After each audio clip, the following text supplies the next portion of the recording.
खबर है मध्य प्रदेश के पानसेमल से। श्री राधा कृष्ण रासलीला के साथ फाग उत्सव मनाया। संत श्री राजाराम दास जी महाराज एवं श्री प्रवीण दास महाराज के सानिध्य में श्री राधा कृष्ण धाम मेनंद्राणा पानसेमल में श्रीमती मीनाक्षी लोकेश शुक्ला पूर्व नगर अध्यक्ष परिषद पानसेमल द्वारा लगातार 33 वर्ष श्री राधा कृष्ण रासलीला के साथ फाग उत्सव का आयोजन रखा गया। भावेश डांस ग्रुप बड़वानी के कलाकारों ने श्री राधा कृष्ण रासलीला की शानदार प्रस्तुति दी। महिलाओं ने भक्ति भाव के साथ फूलों की होली खेली एवं भजनों पर नृत्य कर श्री राधा कृष्ण रासलीला प्रस्तुति का भरपूर आनंद लिया। श्री राधा कृष्ण धाम परिवार ने सभी माता बहनों के लिए फरियाली, मिठाई एवं चाय की व्यवस्था रखी गई थी। गुलाब के फूलों से सजाया श्री राधा कृष्ण मंदिर 181 किलो फूलों से खेली गई होली बाबा जी वृंदावन से लाए थे। गुलाल का रंग, जिसमें क्षेत्र की महिलाओं ने फाग उत्सव बड़े ही हर्षोल्लास के साथ मनाया।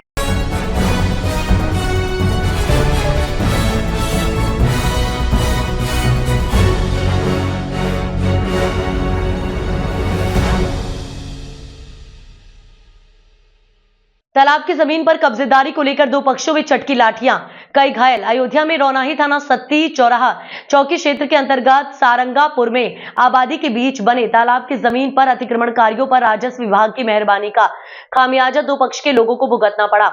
आरोपी के सारंगापुर निवासी वर्षी मदन लाल का कुंवर बहादुर पुत्र भवानी भीख के बीच उक्त जमीन पर नाली विवाद चल रहा है। सोमवार को सुबह इसी विवाद को लेकर दोनों पक्षों के बीच जमकर लाठियां चटकी।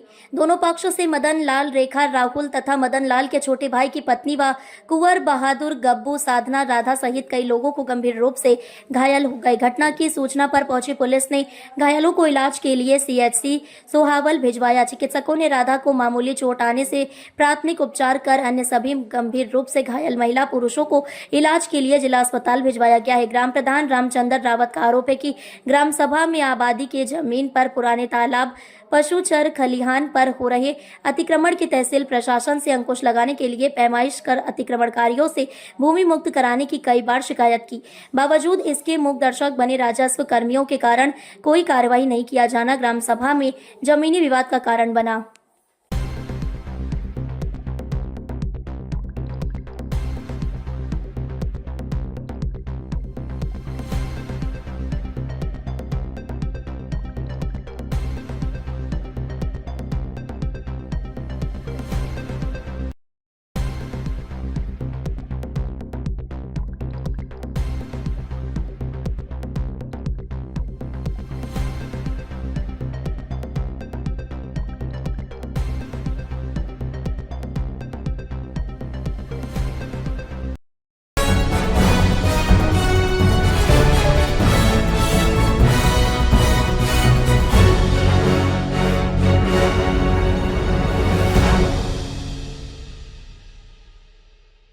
शाजापुर जिले में वरिष्ठ पुलिस अधीक्षक यशपाल राजपूत ने सभी थाना क्षेत्र में सक्रिय अवैध मादक पदार्थ के धंधे करने वाले आरोपियों पर कड़ी कार्रवाई के निर्देश लगातार दिए जा रहे हैं।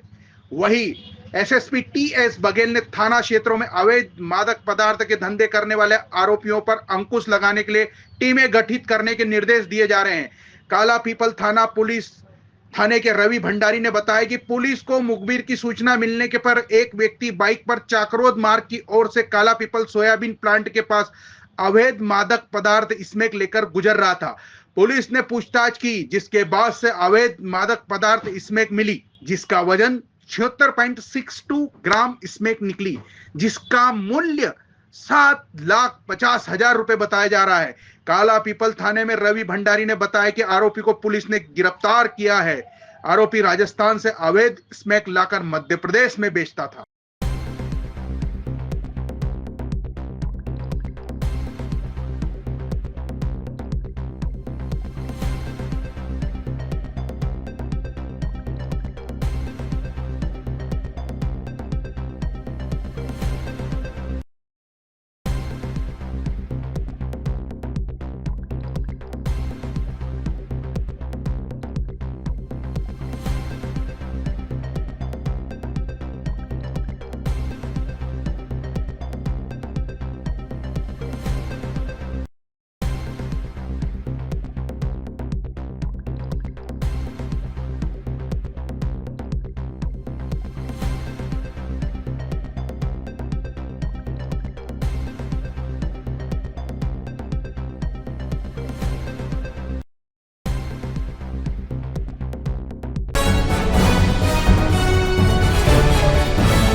खबर आ रही है मध्य प्रदेश के मंदसौर से। अवैध रेत खनन पर खनिज विभाग की कार्रवाई, फाइटर मशीन सहित रेत निकालने के उपकरण जब्त। तो रेत माफियाओं में मचा हड़कंप। मंदसौर जिले की रेतम नदी में लंबे समय से चल रहे अवैध रेत खनन पर खनिज विभाग की टीम ने बड़ी कार्रवाई की है। मंगलवार को खनिज विभाग का अमला टीम के साथ नदी के रास्ते से पानी में बीच चल रहे अवैध फाइटर मशीनों के पास पहुंचा और उन्हें जब्त करने की कार्रवाई की। इस दबिश के बाद रेत माफियाओं में हड़कंप मच गया और कई माफिया मशीनों को पानी में ही छोड़कर भाग खड़े हुए। खनिज विभाग के अमले ने मोटर बोट की मदद से पानी के बीच में लगी इन अवैध रेत निकालने की फाइटर मशीनें और सक्सर मशीनों को किनारे तक लाया गया। टीम में मुख्य रूप से मंदसौर जिला खनिज अधिकारी भावना सेंगर सहित अन्य अधिकारियों का अमला मौजूद रहे। जिला खनिज अधिकारी ने बताया कि 5 अवैध फाइटर मशीनों को जब्त करने की कार्रवाई की गई है, जो कि नीमच जिला क्षेत्र के माफियाओं की बताई जा रही है। लंबे समय से यहां पर अवैध रूप से रेत खनन किया जा रहा था, जिसकी लगातार शिकायतें मिल रही थी। इसी पर टीम बनाकर आज अवैध रेत खनन के खिलाफ यह कार्रवाई की गई है। बता दें कि रेत मशीनों के इस संचालन में कई सत्तारूढ़ लोगों के नाम भी जुड़े हुए हैं। बहरहाल अवैध रूप से नदी में फाइटर मशीन का संचालन फिलहाल खनिज विभाग की कार्रवाई के बाद रुक गया है, तो वही रेत माफियाओं में हड़कंप मचा हुआ है। देखिए क्या कर रहे हैं ये आज हमने टोटल 5 नावें पकड़ी हैं और जितना हमें पता चला है कि ये नीमच निवासी लोगों के हैं और इसमें कुछ बाहर के लोग हैं जो नावें पे काम कर रहे थे और इनको संचालित नीमच जिले के कुछ लोगों द्वारा, जिसमें एक कोई नागदा करके है, उनका नाम सामने आया है और एक कोई गणपत है। श्योर मैं अभी नहीं हूँ क्योंकि जो हमने अभी जिन लोगों को पकड़ा है वो खुद भी बहुत ज़्यादा क्लियर नहीं कर पा रहे हैं। और एक नाव थी जिसमें से लोग भाग गए, तो हमें उसका आइडिया नहीं कि वो एक्चुअल किसकी थी, पर हम लोग खींच के यहाँ दिलीप बिल्कॉन के कैंपस में लाए हैं। अब इनको हम डिस्ट्रॉय करेंगे। मैम, इसके आगे अलावा कुछ और कार्रवाई की संभावना है? जो फिर सिर्फ 5 हैं, और भी चल रहे हैं? देखिए, हम जब सुबह जा रहे थे 7 बजे के करीब, 7 से 8 के बीच है, नागदा सीमा में थी, तो वो एक संयुक्त कार्रवाई से पॉसिबल है। वरना क्या होता है, हमारे अधिकार जो क्षेत्र है वो मंदसौर तक ही है। तो एक तो पानी है, पानी में एक सीमा है, अपनी लिमिट है, क्योंकि हमारे पास एक ही बोट मशीन थी। हमने बहुत कोशिश करी कि हमें और कहीं से नाव अवेलेबल हो जाए, पर किसी ने भी हमको सहयोग नहीं किया। तो एक तो ये प्रॉब्लम आई हमको। दूसरा क्या है कि जब 2 स्टेट या जिले की सीमा मिलती तो संयुक्त कार्रवाई से बड़ी कार्रवाई संभव है। ठीक।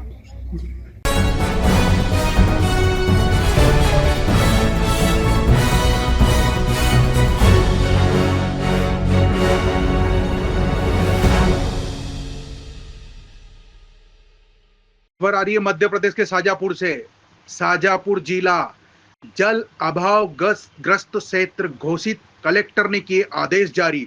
जिले में औसत वर्षा 990.10 मिलीमीटर के स्थान पर 897.7 मिलीमीटर वर्षा होने के उपरांत भी लगातार जिले का जल स्तर नीचे जा रहा है, जिससे जिले में गंभीर पेयजल संकट उत्पन्न होने की संभावना है। इसे देखते हुए कलेक्टर सुश्री रिजू बापना ने मध्य प्रदेश पेयजल परीक्षण अधिनियम 1986 तथा संशोधन अधिनियम 2002 की धारा 3 के अंतर्गत शाजापुर जिले को जल अभाव ग्रस्त क्षेत्र घोषित किया है और धारा 4 के अंतर्गत जिले के समस्त जल स्रोतों पर यथा बांध, नदी, नहर, जल धारा, झरना, झील, स्रोत, जलाशय, नाला, बंधा, नलकूप या कुएं से किसी भी साधन से घरेलू प्रयोजन व निस्तार को छोड़कर सिंचाई या औद्योगिक व्यवसाय अथवा किसी भी अन्य प्रयोजन के लिए पूर्व से अनुमति प्राप्त को छोड़कर जल उपयोग करने के लिए प्रतिबंधित किया है। कलेक्टर रिजू बापना ने जिले में निरंतर भूजल की गिरावट को दृष्टिगत रखते हुए धारा 6 के अंतर्गत जिले के अशासकीय व निजी नलकूप खनन करने पर प्रतिबंध लगाया गया है। कलेक्टर रिजू बापना द्वारा जारी आदेश के मुताबिक इस अधिसूचना का उल्लंघन करने पर मध्य प्रदेश पेयजल परीक्षण अधिनियम 1986 की धारा 3, धारा 4 या धारा 6 के उपबंध का उल्लंघन प्रथम अपराध के लिए 5,000 रुपए के जुर्माने से और पश्चावर्ती प्रत्येक अपराध के लिए 10,000 रुपए के जुर्माने या कारावास से 2 वर्ष तक का हो सकेगा दंडनीय होगा। यह आदेश 10 मार्च से लागू होकर 31 जुलाई तक प्रभावशील रहेगा।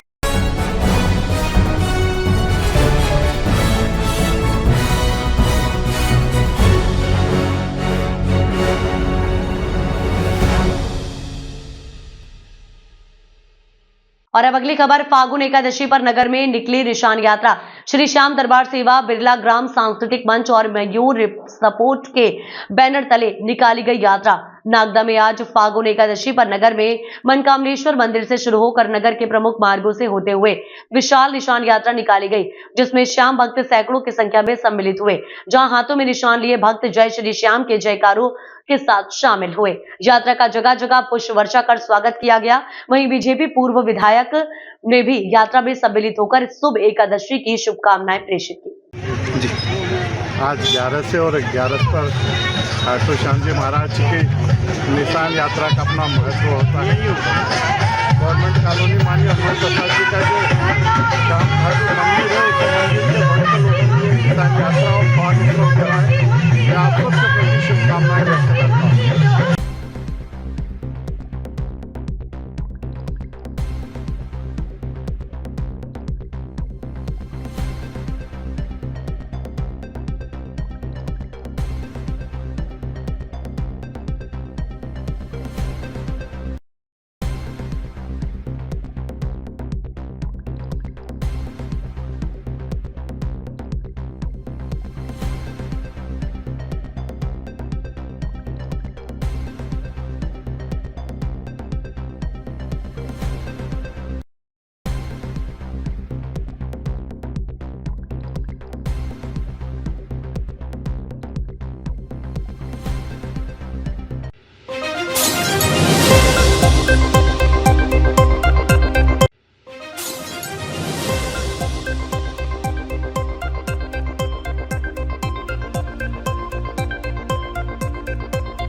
और अगली खबर, अब बालू रेती में दबी मिली लाश से नगर में फैली सनसनी। सिर पर मिले चोट के निशान, जिसका था मकान, उसी का था शव। उज्जैन जिले के नागदा में निर्माणाधीन मकान में 55 वर्षीय रामचंद्र का शव बालू रेत में दबा मिला, जिससे इलाके में सनसनी फैल गई। सिर पर गहरी चोट के निशान मिलने से हत्या की आशंका जताई गई है। पुलिस ने एफएसएल टीम बुलाकर जांच शुरू की और परिजनों से पूछताछ जारी है। नागदा शव निर्माणाधीन मकान में मिलने से इलाके में सनसनी फैल गई। पुलिस ने हत्या की आशंका जताते हुए एफएसएल टीम को बुलाया और जांच शुरू कर दी। सीएसपी ब्रिजेश श्रीवास्तव के अनुसार बड़िला ग्राम निवासी 55 वर्षीय रामचंद्र जनसेवा प्राइवेट हॉस्पिटल में कर्मचारी थे। सुबह ड्यूटी खत्म करने के बाद वे बेरछा रोड स्थित अपने निर्माणाधीन मकान पर गए थे। जब देर रात तक घर नहीं लौटे तो परिजनों ने उनकी तलाश शुरू की। खोजबीन के दौरान उनका अर्धनग्न शव मकान में बालू रेत के ढेर में पड़ा मिला। पुलिस जांच में सामने आया कि रामचंद्र के सिर पर गहरे चोट के निशान हैं, जिससे हत्या की आशंका और गहरा गई है। शव को पोस्टमार्टम के लिए भेज दिया गया है। सर, एक लाश मिली है, क्या है मामला सर पूरा? राजीव कॉलोनी निरछा रोड, थाना नागदा में आज सुबह 10 बजे के करीब सूचना मिली है। किसी ने बताया कि वहाँ पर एक निर्माणाधीन मकान है, उसमें एक शव मिला है। तो पुलिस ने मौके पर जाकर देखा कि वहाँ पर उस व्यक्ति की उम्र करीब 55 साल है, जिसको आइडेंटिफाई किया उसके बेटे ने। उसका नाम है रामचंद्र हंस, निवासी ई ब्लॉक टापरी बिरला ग्राम का रहने वाला, जनसेवा में काम करता है और उसका शव मिला है। शव पे प्रथम दृष्टया सिर पर चोट प्रतीत हो रही है। एफएसएल टीम आई हुई है, आगे जांच होगी, जैसी कार्रवाई की जाएगी। सर, यहाँ कैसे आया था, क्या है उसका? यहाँ ये उसी का मकान है, बन रहा है, ऐसा पता चला। अभी सब देखेंगे, आगे जांच होगी। कोई वाहन भी मिला क्या सर यहाँ से? हाँ, उसका खुद का 2 व्हीलर यहाँ पर मिला है, जिससे वो आया था। पता चला है कल सुबह 6 बजे से 2 बजे तक उसने नौकरी करी। इसके बाद शाम को 6 बजे के करीब वो अपने घर से निकला है। सर, काय से हत्या होने का क्या कारण है, क्या काय से मारा होगा? इनको अभी देखिए पोस्टमार्टम वगैरह सब होना है। टीआई गौरी साहब उसकी जांच कर रहे हैं और एफएसएल एक्सपर्ट वगैरह, फिंगरप्रिंट एक्सपर्ट सभी लोग आए हुए, सभी जांच कर रहे हैं। Thank you sir.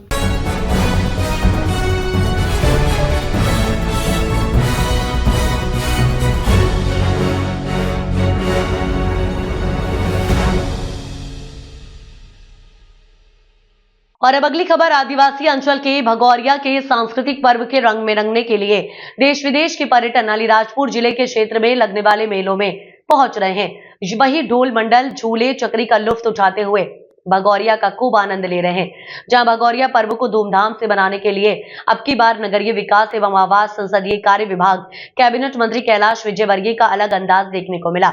जहां मंत्री कैलाश विजयवर्गीय ने आदिवासी अंदाज दिखाते हुए जमकर ढोल और मांदल बजाए। साथ ही विजयवर्गीय थिरकते भी नजर आए। कैबिनेट मंत्री कैलाश विजयवर्गीय ने आदिवासी अंचल के अलीराजपुर में पहुंचकर भगौरिया पर्व का आनंद लिया। आपको बता दें कि इस दौरान कैलाश विजयवर्गीय के साथ मंत्री नागर सिंह चौहान व सांसद अनीता चौहान मौजूद रही। यही मंत्री कैलाश विजयवर्गीय आदिवासी अंदाज में नजर आ रहे थे, जहां उन्होंने आदिवासी अंदाज में ढोल और मांदल बजाते हुए जमकर डांस किया। आपको बता दें कि देखा जाए तो आदिवासी अंचल का भगौरिया पर्व में देश विदेश से लोग इसका लुत्फ उठाने पहुंचते हैं। वहीं आज मध्य प्रदेश सरकार के मंत्री भी रंग बिरंगी वेशभूषाओं को पहनकर अपने आप को नहीं रोक पाए। भगौरिया पर्व के दौरान मंत्री कैलाश विजयवर्गीय का अलग अंदाज देखने को मिला, जहां आदिवासी अंदाज में जमकर ढोल और मांदल बजाए हुए मंत्री कैलाश विजयवर्गीय थिरकते भी नजर आए हैं। मैं लगभग 30-40 वर्षों से भगोरिया में आता हूँ और मैं एक युग परिवर्तन देख रहा हूँ। आज से 40 साल पहले का भगोरिया और आज के भगोरिया में जमीन और आसमान का अंतर है और मुझे लगता है कि उत्साह और बढ़ा है। उसका कारण है कि हमारे आदिवासी भाइयों की आर्थिक स्थिति बहुत अच्छी हुई है पहले से। मुझे कहते हुए गर्व है कि हमारी सरकार ने जिस प्रकार आदिवासी भाइयों के लिए योजनाएं बनाई हैं वो योजनाएं झोपड़ी तक पहुंची हैं और इससे उनके चेहरे का निखार बताता है कि वे बहुत खुश हैं और भगोरिया को बहुत मस्ती में मना रहे। और ऐसा नहीं कि अलीराजपुर पूरे आदिवासी बेल्ट में जहाँ जहाँ भगोरिया बनता है वहाँ बहुत उत्साह के साथ बनता है। इसके लिए हमारे देश के यशस्वी प्रधानमंत्री मोदी जी, हमारे प्रदेश के मुख्यमंत्री डॉक्टर मोहन यादव जी और विशेषकर हमारे वरिष्ठ आदिवासी नेता नागर जी, ये जिस तरीके से काम करते हैं अपने समाज के लिए। मैं तो अलीराजपुर में बरसों से आ रहा हूँ, विद्यार्थी मिशन के ज़माने से। मैं पहली बार अलीराजपुर आया था 70s में, तब के अलीराजपुर को और अब के अलीराजपुर में जमीन आसमान का। उसके बाद युवा मोर्चे की रैली में आया। शाम को 6 बजे बाद रैली से निकल नहीं सकते, पुलिस ने हमको जाने से मना कर दिया था। लॉ एंड ऑर्डर इतना खराब था। और आज मैं देख रहा हूँ रात में महिलाएं भी अलीराजपुर में घूमती हैं। ये जो एक परिवर्तन आया है, ये विकास का परिवर्तन साफ दिखाई देता है। उस समय अलीराजपुर में बड़ी मुश्किल से 4-5 मकान लोगों के पक्के थे या सरकारी मकान पक्के थे। आदिवासी भाइयों के मकान तो एकदम सब कच्चे थे। अभी मैं देखता हुआ आ रहा हूँ हेलीपैड से यहाँ तक नागर सिंह की सब है, नागर सिंह की बड़ी बड़ी बिल्डिंगें और सब हमारे आदिवासी भाइयों की। हमारे आदिवासी भाई अब इन बिल्डिंगों में रहते हैं। ये संपन्नता ये पिछले 20-25 वर्षों में ही आई है और ये सब भारतीय जनता पार्टी की सरकार आने के बाद हुई है। और इसीलिए भगोरिया का उत्साह, भगोरिया में आधुनिकता और आधुनिकता के साथ परंपरागत भगोरिया, ये बहुत ही प्रेरणादायी है। मैं हर वर्ष लगभग 40 वर्षों से भगोरिया का उत्सव कहीं न कहीं अटेंड करता हूँ। इस बार नागर सिंह जी का फिर से कहना था कि अब मेरे ही चलिए। मैं नागर सिंह जी के आदेश पर यहाँ पर आया हूँ। मेरे साथ हमारे टेटवाल जी जो कि हमारे मित्र भी हैं और प्रदेश शासन के मंत्री भी हैं, वो भी मेरे साथ आए हैं। हम सब भगोरिया की हमारे आदिवासी भाइयों की मस्ती के साथ हम भी मस्ती लेंगे, उनकी आदिवासी भाइयों के साथ उत्साहवर्धन करेंगे और हम भी उत्साहित। सर, सीएम यादव के धर्मांतरण को लेकर एक बड़ा, देखिए मेरी जानकारी के अनुसार ये सब पहले होता था, उसमें बहुत कमी आई। तो सरकार के पास तो कानून है ही, धर्मांतरण का कानून हम पहले ही ले आए हैं। तो इसलिए यदि इस प्रकार की शिकायत आती है तो हम बहुत तेजी से कार्रवाई भी करते हैं। कई लोग इस प्रकार के जेल में भी हैं और इसलिए धर्मांतरण ना हो, ये हमारी दिशा है। मुख्यमंत्री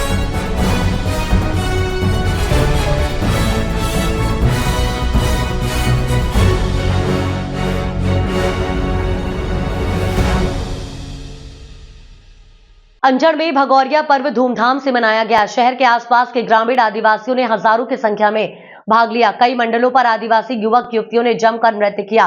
सैकड़ों की तादाद में दुकान लगी जिसमें बच्चों के खिलौने एवं खाने पीने, गोलगप्पे, बर्फ के गोले, कुल्फी, आइसक्रीम का लोगों ने लुत्फ लिया। पुलिस प्रशासन के मुस्तैद रहा, जिसके चलते भगौरिया पर्व शांतिपूर्वक मनाया गया।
शहर के समर्थ पार्क कॉलोनी परिसर में स्थित श्री समर्थेश्वर महादेव मंदिर प्रांगण में 10 मार्च सोमवार को स्थानीय महिलाओं द्वारा फाग उत्सव का कार्यक्रम धूमधाम से मनाया गया।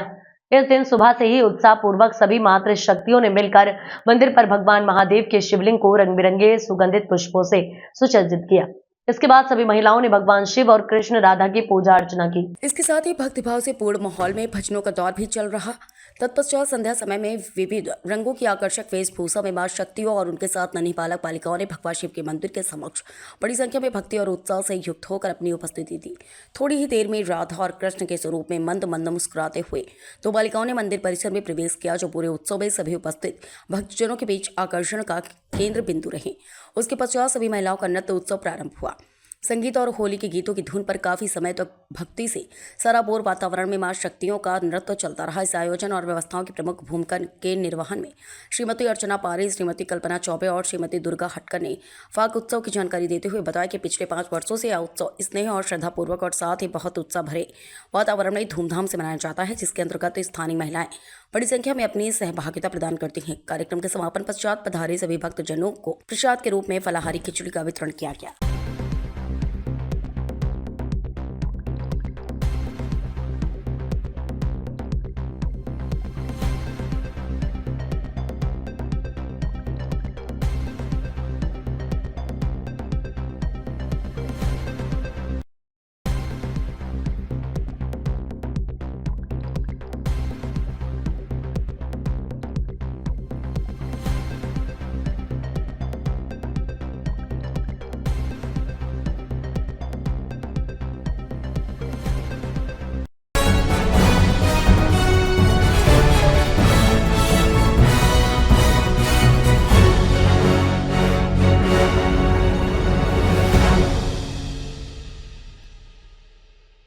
भारत न्यूजीलैंड के फाइनल मैच में भारत की जीत के बाद रविवार रात देवास शहर के एबी रोड स्थित सयाजी द्वार पर भारी भीड़ जमा हो गई थी। जीत की खुशी में उत्साहित लोग बम पटाखे फोड़ने लगे। इससे राहगीर और वाहन चालक घबरा गए। कई वाहन चालक बड़ी मुश्किल से बचकर निकले। जब मौके पर मौजूद सिटी कोतवाली टीआई अजय सिंह गुर्जर ने लापरवाही पूर्वक इधर उधर एक दूसरे पर पटाखे फेंक रहे युवकों को समझाने की कोशिश की तो नाराज युवकों ने टीआई के साथ अभद्रता की थी। उग्र युवकों ने पुलिस वाहन में तोड़फोड़ करने का भी प्रयास किया था। टीआई ने किसी तरह अपना वाहन उग्र भीड़ से बाहर निकाला। इस दौरान एक पुलिसकर्मी ने एक बेकसूर मोमोज दुकान संचालक की पिटाई कर दी थी। वहीं सोमवार सुबह रविवार रात पुलिस की पिटाई से घायल हुए एक युवक ने परिवार ने एसपी पुनीत गहलोत को आवेदन देकर कार्रवाई की मांग की। मारपीट का सीसीटीवी फुटेज भी वायरल हुआ। सोमवार को पुलिस ने जीत के जश्न में हुड़दंग करने वाले युवकों को वीडियो देखकर चिन्हित किया। सभी को हिरासत में लेकर पूछताछ की और देर शाम उनका मुंडन कर एमजी रोड पर जुलूस निकाला। जुलूस के दौरान युवक अपना चेहरा छुपाते नजर आए। सीएसपी दिशेष अग्रवाल के मुताबिक रविवार रात शहर के बीचों बीच स्थित सयाजी द्वार पर कुछ असामाजिक तत्वों ने माहौल खराब किया। वीडियो के आधार पर 10 लोगों को चिन्हित कर उनके खिलाफ शांति भंग करने सहित अन्य धाराओं में केस दर्ज किया गया। फुटेज में देखने वाले लोगों पर भी कार्रवाई होगी। वहीं चौपाटी स्थित मोमोज दुकानदार अखिलेश यादव से मारपीट के मामले में आरक्षक मन्नूलाल वर्मा को लाइन अटैच कर दिया गया है। मारपीट में घायल युवक को इंदौर रेफर कर दिया गया था। उसकी हालत स्थिर है। आपको यह भी बता दें कि पूरे घटनाक्रम को लेकर सोशल मीडिया पर प्रतिक्रियाओं का दौर लगातार जारी है। कोई जीत का जश्न मना रहे युवकों पर पुलिस या कार्रवाई को गलत करार दे रहा है तो कोई हुड़दंगियों पर कार्रवाई करने वाली पुलिस की तारीफें कर रहा है।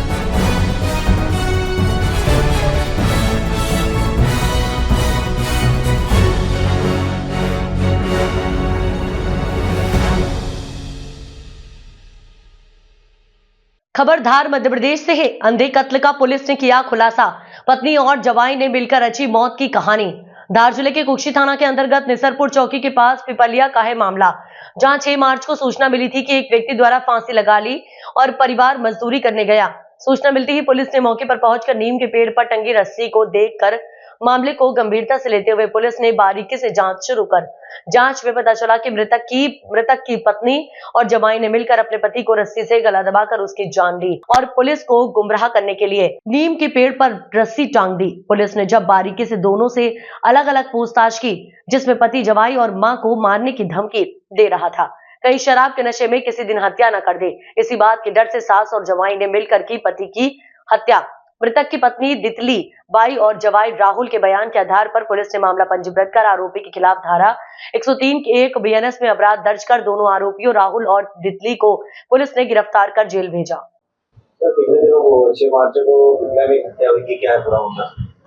6 मार्च को जो है चौकी निसरपुर पर पिपलिया के चौकीदार राकेश ने सूचना दी थी कि पिपलिया का जो बेड़ीपुरा है वहाँ पर एक इंद्रिया नाम का व्यक्ति रहता है, उसकी डेड बॉडी नीम के पेड़ के नीचे पड़ी है और ऊपर रस्सी पेड़ में बंधी हुई है, उसकी लाश में नीचे जमीन पर पड़ी है। उस सूचना पर चौकी प्रभारी और थाना प्रभारी कुक्षी के द्वारा मौके मुआयना किया गया, जिसमें ऊपर जो है नीम के पेड़ में रस्सी बंधी थी और इंद्रिया जो मृतक है उसकी लाश जमीन पर पड़ी थी। थोड़ा सा जांच के दौरान तो संदेहास्पद दिखा, लाश का पीएम कराया गया। पीएम के दौरान डॉक्टर द्वारा बताया गया कि इसकी हत्या की गई है। इस घटना में जो है वो हमारे पुलिस अधीक्षक महोदय श्री मनोज कुमार सिंह साहब द्वारा और एडिशनल एसपी डॉक्टर बकलवाड़ साहब के द्वारा मार्गदर्शित करके बारीकी से इसका निरीक्षण करने का बताया गया। हम लोग मौके पर गए, मौके पर इसकी जांच करी। परिवार वालों से बारीकी से पूछताछ करने पर यह ज्ञात हुआ कि यह इंद्रिया जो है आए दिन अपनी पत्नी को जो है मारपीट करता था और मारपीट करने के दौरान बोला करता है कि मैं तुमको मार दूंगा। इस पर इसकी मृतक की पत्नी इंद्रिया की तितली बाई और उसके जो दामाद है राहुल, इन दोनों के द्वारा इसको दोपहर में इसकी हत्या करके और रस्सी को पेड़ पर लटका दिया गया, जिससे ये लगे कि इसके द्वारा आत्महत्या की गई है। इस हत्या का पर्दाफाश करने में पुलिस कुक्षी थाना प्रभारी, निसरपुर चौकी प्रभारी और उनकी टीम का जो है काफी अच्छा प्रयास रहा है और टीम को पुलिस अधीक्षक महोदय द्वारा नगद इनाम की घोषणा की गई है।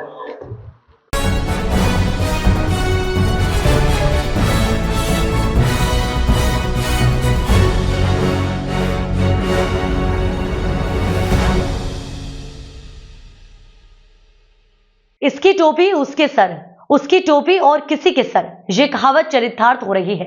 राम के आधार में जुड़वा श्याम के फिंगरप्रिंट और राम के आधार में श्याम फिंगरप्रिंट।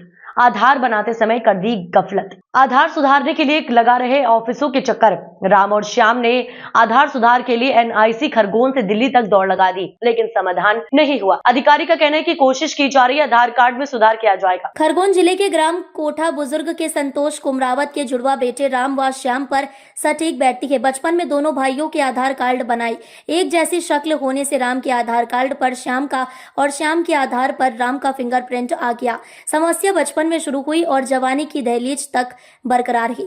आगे की पढ़ाई में आधार कार्ड के अलग अलग फिंगरप्रिंट बाधा बनी है। समस्या खरगोन एनआईसी से दिल्ली के आधार रीजनल ऑफिस और वहां से बेंगलोर तक फॉरवर्ड की गई, मगर समाधान नहीं हो रहा। पिता संतोष ने बताया, राम खरगोन के निजी कॉलेज में एग्रीकल्चर व श्याम स्कॉलरशिप पर इंदौर से बी फार्मा की पढ़ाई कर रहा है। दोनों के आधार कार्ड में फिंगरप्रिंट बदलवाने के लिए कई बार आवेदन दिए, सीएम हेल्पलाइन में शिकायत तक की, मगर समाधान नहीं हो पाया। हाल ही में दोनों भाइयों ने दिल्ली आधार रीजनल ऑफिस जाकर वहां समस्या बताई, अफसर समाधान नहीं कर सके।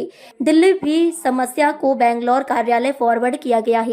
परेशानी है जो आधार कार्ड को लेकर जो परेशान हो रहे हैं आप, क्या पूरा मामला हमने 2013 में आधार कार्ड अपडेट करवाए थे, तो जो ऑपरेटर बैठा था तो उसने हमारे बायोमेट्रिक एक्सचेंज कर दिए, तो हमें उस वक्त पता नहीं चला कि क्या दिक्कत है। जब 2018 में फॉर्म वाम मतलब कुछ हुआ ऑनलाइन, तो उसमें बायोमेट्रिक बोला एक्सचेंज हो गए, अपडेट करवा के लाओ। तो बहुत सालों से हम परेशान हैं। यहाँ खरगोन में सारे आधार केंद्र में हो गए, वहाँ भी कुछ मतलब 4 दिन बाद रिजेक्ट बता देते। फिर इंदौर बोला, इंदौर भी गए, वहाँ भी रिजेक्ट बता दिया और दिल्ली जाने को बोला, दिल्ली भी हुआ है, वहाँ भी 3 से 4 महीने का समय दे दिया, उसके बाद कुछ समाधान नहीं हुआ। तुम आधार खोलते हो श्याम का? हाँ, और ये प्रॉब्लम है कि हम राम का आधार नंबर डालते हैं तो हमारा आधार खुलता है, और जब श्याम का आधार नंबर डलता है तो राम का पूरा आधार खुल जाता है।